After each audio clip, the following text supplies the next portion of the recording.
La parole est à monsieur Arnaud Viala pour le groupe Les Républicains. Merci Monsieur le Président. Monsieur le Premier ministre, sont associés à ma question Jean-Jacques Gaultier et Fabrice Brun, ainsi que l'ensemble des députés du groupe Les Républicains.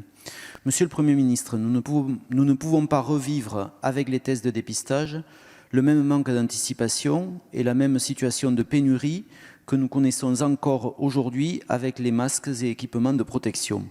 L'OMS ne cesse de le répéter, le dépistage massif est le meilleur rempart pour endiguer efficacement le coronavirus. Pourtant, le diagnostic fait cruellement défaut en France et votre stratégie de dépistage suscite des questions. Il existe actuellement deux types de tests. D'une part, la recherche du virus lui-même, par un prélèvement dans le nez avec la technique dite PCR, sur ordonnance et remboursée par la Sécurité sociale.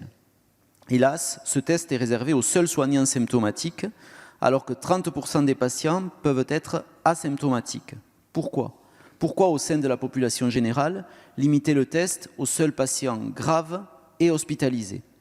La deuxième méthode, c'est le test par sérologie, c'est-à-dire par la recherche des anticorps anti-coronavirus par prise de sang. Ces tests sérologiques sont utilisés en Chine et en Allemagne et s'avèrent extrêmement performants. Depuis le 1er avril, ils sont disponibles en France dans certains laboratoires pour un coût d'environ 60 €. Dès lors, pourquoi la sérologie n'est-elle toujours pas remboursée par la Sécurité sociale? Quand le sera-t-elle, sachant qu'il faut impérativement éviter un dépistage à deux vitesses?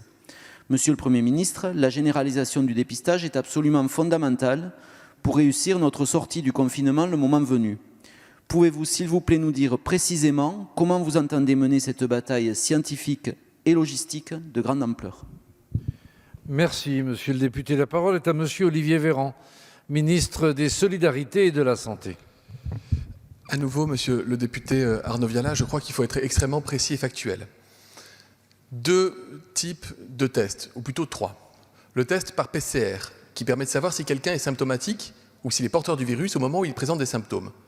Il est effectivement réservé à des personnes symptomatiques qui présentent des critères de gravité, des fragilités, ou qui sont amenées à être en contact avec des personnes fragiles, comme les soignants par exemple. Nous amplifions, il y a eu 22 000 tests réalisés la semaine dernière en moyenne chaque jour, 22 000 tests, et nous avons annoncé que nous étions en train d'augmenter ces tests jusqu'à 50 000 tests jour au cours du mois d'avril, ce qui notamment va nous permettre de dépister massivement dans les EHPAD.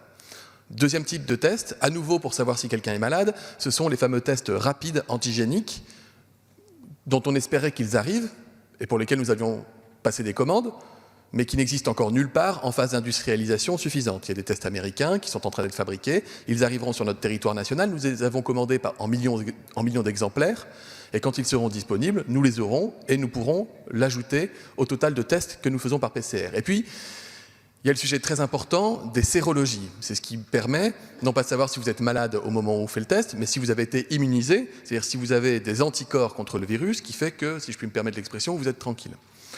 Ces sérologies, elles ne sont pas disponibles dans des pays différents du nôtre et nous n'en sommes pas dépourvus davantage que les autres. En réalité, la recherche, l'innovation et le développement viennent d'aboutir sur des tests sérologiques, à l'étranger comme en France, et nous sommes en train de passer les commandes nécessaires, alors que l'innovation est là, elle vient juste d'arriver. Nous sommes en phase de pré-industrialisation de ces tests sérologiques, et donc nous sommes amenés à nous en équiper. Ça tombe bien, on a des producteurs français très prometteurs. L'ensemble de ces tests, monsieur le député, comme l'ensemble des soins dans notre pays, et c'est la fierté de notre nation et de notre modèle de protection sociale, sont évidemment pris en charge par l'assurance maladie. Merci, monsieur le ministre. La parole est à monsieur Paul... Pardon, allez-y, monsieur le député, excusez-moi. Juste complément de question, quand la sérologie, quand les tests de sérologie seront-ils disponibles, monsieur le ministre? Merci.